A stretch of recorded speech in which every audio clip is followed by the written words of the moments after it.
Years ago in a service, a church service, there was a pastor who stepped to the pulpit and he read the text for the day. It was from 1 Corinthians 6. It's a slightly different version to the one that we've just read, but here's how he read it. Don't fool yourselves. Those who indulge in sexual sin or who worship idols or commit adultery or are male prostitutes or practice homosexuality or are thieves or greedy people or drunkards or are abusive or cheat people, none of these will inherit the kingdom of God.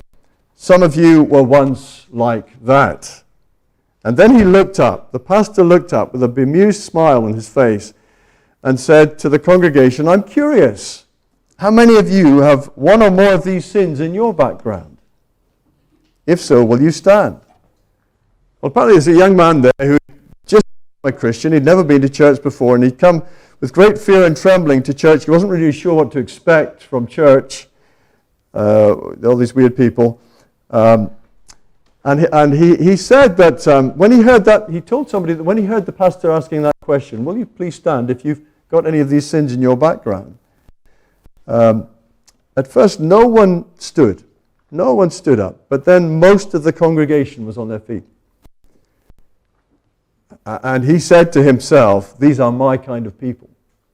That's the size of it, isn't it? We're all in this. We've all to be the beautiful people God made us to be. And yet there is forgiveness, and there is hope, and there is strength and power, the power of God's grace, to live a new life.